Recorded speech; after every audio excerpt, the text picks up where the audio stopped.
Bootstrap Island has to be one of the prettiest looking VR games that I've seen in a good amount of time. There's just so much to its alpha alone that it just excites me. From the realistic atmosphere and attention to detail to its engaging and sometimes terrifying environments. Granted, with as much praise as this beautiful creation deserves, it's been out for over half a year now, and I find it hard to find the same excitement as I felt when it initially released. Okay, now I know that isn't the hottest take whatsoever, because you can literally say that with, anything, but we'll get on to that a little bit later. Unfortunately, it's slotted into the category of already a gazillion alpha releases of games nowadays. Regardless, what's playable now in Bootstrap Island is definitely something to take note of and to keep an eye on, because what Maru VR Productions have made in terms of quality has an insane amount of potential to be considered and placed upon the very small pedestal of goated VR games. The longevity of things, it could be amazing.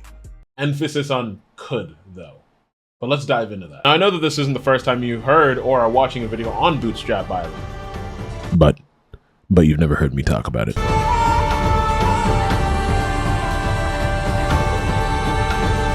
Now, I know that that's quite the statement to just throw out there in terms of being the top contender of VR, but I say that for a few reasons. One, just because of the quality of what it's already delivered in its initial alpha is outstanding in comparison to a lot of games. And two, there's not really many big VR games out there. A lot of it's either categorized as more of tech demo-ish types of games or like very simple concepts, which isn't a bad thing whatsoever. Yet Bootstrap carries some of the best traits that previous VR games have and puts its own spin on it. Somewhat like an incomplete puzzle, like a lot of VR games have felt in their early access stages, where they have an interesting concept, but they just need to build further from there. The game actually looks astounding, breathtaking, and amazing, which you're probably going to hear 1,000 times at this point of just how it looks. But it's still empty in terms of its actual content. Now, I know with this being the 1,000th game being in early access, it almost doesn't feel like there really seems to be an end in sight in terms of when the games will actually be finished. Yeah, if the direction they're heading in is good and they continue to communicate and update the game pretty frequently, then maybe there's something to really look out for in this game, because I get a sense that there's something special here. The VR community is really grasping at straws for some good games with either a lot of depth or replayability, but at the same time, we also get some crazy innovation from smaller companies that luckily don't get completely crushed by AAA companies nearly as much as flat screen games. Yet. Basically until bigger companies actually see VR as a worthy investment, and we're starting to see that nowadays. But it's not the norm just yet. Regardless of all the gameplay you may have seen from it, the weirdest and most unexpected part about Bootstrap is the fact that it's a roguelike? Yeah, no, it says it's a roguelike here. Yeah, what you've seen in games like Risk of Rain 2, Slay the Spire, The Binding of Isaac, which I have yet to play as of right now, and Balatro. Bootstrap Island completely caught me, as well as some of my friends, completely off guard at the fact that it was a roguelike of all games. Not your typical survival horror like The Forest or Green Hell or many others, which I thought it was originally going to be, but one where you adapt with each and every attempt you try on the island, while it also has a progression system for the new life that you start on the island each time you die. Now, you may or may not know, but when I was reading that, I may or may not have started foaming at the mouth like a rabid dog, considering the fact that some of my favorite games of all time that I put hundreds of hours played over the course of years are in fact roguelike games. In fact, some of the games I'm talking about are the ones that I just previously mentioned. Were you listening? Pay attention, dickhead! Bootstrap Island seems to take a step back in terms of its simplicity and what you're faced with throughout your adventure.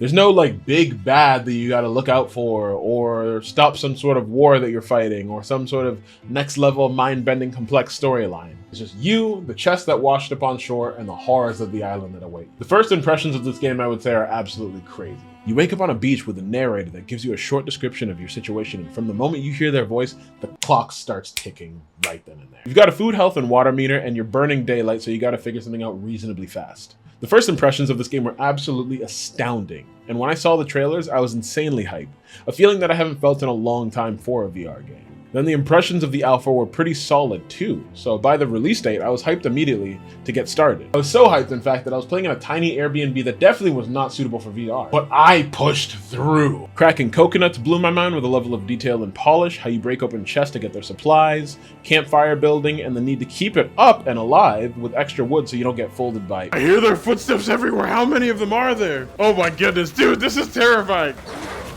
Oh, no. And even how some of the weapons work all felt so good. You can tell that these interactions were made with care. There's so much that makes it feel a lot more immersive than your average VR game. And I enjoyed it so much indeed that I actually wanted to see what the community was like as well. When a game really captivates me, I actually go out of my way to like join the community, look at the community, see what's happening, and just kind of get a vibe of how everything is. I was checking their social channels, content, and see if they have any roadmaps ahead to see what's next. Because remember, it's an early access, and what should be in their roadmap?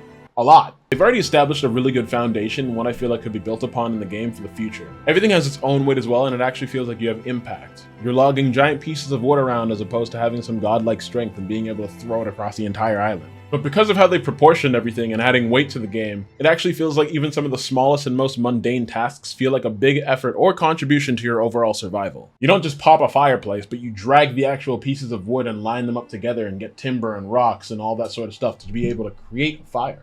But that doesn't just take 5 seconds. As you learn and progress throughout the game, you can definitely learn how to make a fire a lot more efficiently, but like still it takes time. Lastly, the way you eat food and how some of the items can be poisonous if not cooked properly can put you in an interesting position of what you're willing to risk when you're starving. That being said, I found myself having a lot of fun and being very immersed, but also feeling limited. Not just in the physical space, considering the fact that I was playing in a tiny Airbnb, but I didn't feel like there's too much to the game just yet. Now, obviously, reading ahead, you can see the words early access puts a giant sign that there isn't too much to be done and that there's going to be a lot more done later. But even looking at it then, it just felt like everything was just a tip.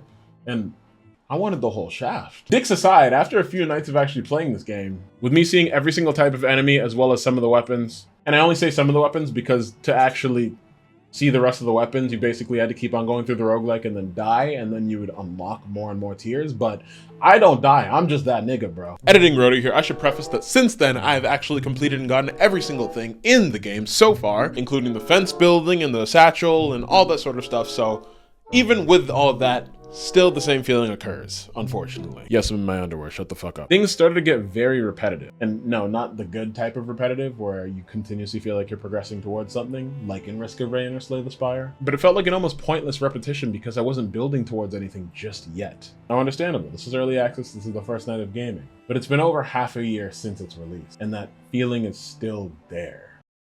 I just need to take a second to process that shit and the fact that the year's almost over and it's almost 2025 and Raul Menendez is probably gonna pull up on us or some shit. Oh my god, I'm gonna throw up! The addition of crafting buildings and caves, as well as maybe adding some sort of enemy faction or something that posts up during the daytime, or even wildlife in the jungle the deeper you get during the day, would be fantastic. Now, in saying that, over time they've added a little bit more crafting. You can make like some barricades, you can add a couple of extra things, which has been nice, but it just doesn't feel huge yet. Now, if we take a second to look back, the reason why roguelikes are so good and so fun is because they have a deep enough system to reward you for those repetitive tasks that you do time and time again. As the VR player, you develop a strategy pretty quickly since daylight's burning in terms of how to survive, but after a bit, I found myself wanting to walk into the darkness just to see what it'll do to change up something. Kind of similar to those tests where like people are locked in a room with absolutely nothing but like a button to shock themselves for like 15 minutes and they'd rather shock themselves as opposed to just stay bored for 15 minutes. It just didn't feel like there was much depth yet, and the rewards that you get for surviving didn't feel like it shifted my gameplay enough. Like, new things certainly helped for sure, but it didn't feel revolutionary enough to completely change the methods I'd developed at that point, or which style of survival I choose. Cool, a new water bottle. I was scooping up water with coconuts anyways. A knife, I already had a gun or a stick and I didn't really know what to use it for. I know that it can be used to like cut out meat from like monsters and stuff like that, but at the same time, like, you can pick up enough coconuts, you can pick up enough crabs. I think maybe just because there's a lot of excess of it, then maybe it doesn't feel as useful. Since it's supposed to be a roguelike, it would be cool to actually add some sort of modifiers to the game, way deeper down the line, of course. This is asking for a lot. I think the biggest shift though was the use of the backpack, because I could actually organize and carry stuff instead of relying solely on just what my two flimsy hands could carry. At least in other rogues, they give rewards that almost provoke me to change up my entire process or at least play more efficiently. Now, in saying that, not every single item needs to completely revolutionize the entire game, but like, I just didn't even feel the need to shift what I was doing. Now, that could be because of a multitude of reasons. The AI doesn't necessarily attack me as much as I thought it would. I didn't really feel the need to like fight anything in the middle of the night. Honestly, as long as I just kept the fire on, it was just scary music and like monsters running around. That was not my first impression though. When that first came up, come on! Oh my god, the music is doing a lot right now. Yes, you fear fire. Yes! Try me. I have 2 rocks, bitch. I got 2 rocks, try me. Dude. I hear their footsteps everywhere. How many of them are there? Bro, how many of y'all pulled up instantly? What is happening? Okay, the music is super intense. Oh my goodness, dude, this is terrifying. I don't know if 2 rocks is enough. Hurry up, Moon! What about this? You don't like fire, do you? Oh, shit. Oh, no! No! Oh, no! That felt amazing, but like after a bit of repetition and actually starting to get to know the game, you kind of realize I could just sit here and they won't really do shit to me all that often. I could shoot some of them, but like it isn't necessary. Now, I'm sure this is probably already a conversation that's happening with the developers in terms of how they can do better on this, but releasing the game at this state with the current gaming culture we have, where games basically just get the spotlight for like damn near a month, maybe. Really depends on the game and how often it's being updated. It really makes me worry that it's just going to be left behind in the dust before it actually gets a chance to really impress us with updates. And I guess, in a sense, even looking on YouTube, it kind of already has been. But there's so much potential that I see in this game that it kind of hurts to see that. Now, I'm not trying to shit on it by any means necessary. I actually really like this game. But I almost would have preferred they held on the release, or at least were more transparent on the roadmap. Now, not necessarily one with like dates and like strict schedules, but just a rough idea of what the hell is even happening, if they know. Because let's be real, the gaming industry can be absolutely brutal sometimes, especially on developers. But just the general idea of what's coming next creates a sense of community in a sense, and I feel like also informs us and prepares us for what's coming. Like the feeling of getting the vantage point over the entire island, discovering the crashed ship, and getting a holster from the loot was already a great start in the direction that they're going, but it just feels like they need more because it's very beautiful, but pretty flat. But all in due time, of course. Now, for comparison's sake, other games have ran into the same issue, but like mod support has kept it alive and relevant and bumping until updates come out. Or just the general idea of like, hey, everything we're doing is working towards this one thing, and this is the final idea of the game. The Bootstrap either needs mods down the line or an incentive to keep players coming back for more, because I definitely hit a wall after a certain amount of playtime. Yet I have no doubt that the developers have crafted a very beautiful and functional game, which functional comes in strides. You don't see that often, but it works pretty well. I do also appreciate the way that they're focused on the PC VR stream, since a lot of developers are mainly focused on meta, just because of the overwhelming amount of users and requests instead. I mean, come on, like 20 million copies, like I totally understand that. That makes sense. The fact that VR is slowly starting to climb the gaming ladder and starting to catch up with like PlayStation and Xbox is already as insane as it sounds. To the point where PlayStation realizes, hey, VR might actually be a worthy investment, and look at what they have now. It's no fucking joke whatsoever. But because of that, PC VR has been kind of left fighting for its life, so I love the fact that it's actually getting a lot more love and attention. Which, don't get me wrong, I'm pretty sure they'll probably make a Meta or a Quest version at some point. Oh my goodness, I already have an entire rant of just how weird the exclusives are, but maybe that's another video, who knows. Now, in saying that, I must preface it ain't all bad, because I kind of actually got what I wanted and what the community probably wants as well. There's actually some sort of steering in the direction that I was hoping for. Although it's been over half a year since this game released, which felt like a decent amount of quietness in their progress, they did release some information about some of the next steps coming to the game. They're actually looking at some sort of boss fight in the Dark Lair against a jungle overlord, which I'm guessing has probably been the one setting up these lovely decorations amongst the island. And beating that boss would actually give you gear to help increase movement speed so you can quickly and efficiently explore the island better. This shit right here, bro,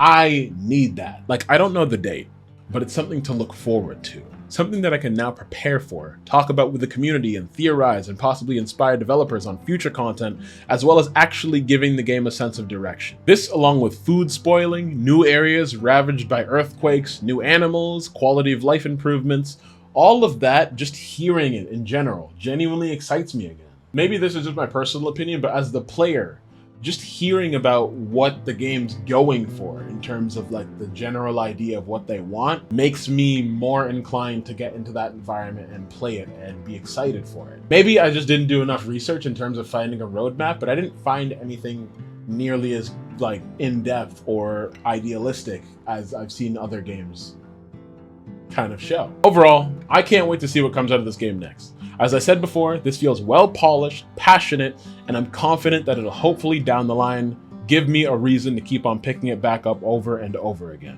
Considering the fact that I love roguelikes, once this game's completed, whenever the fuck that is, let's be real, let's not put a date on early access shit. Truly wonderful experience to play, and if the devs continue to keep up communication, I'm excited to see where this goes from here. Because this game I don't think it should ever be left in the dust. Thanks for watching. Please like, comment, leave.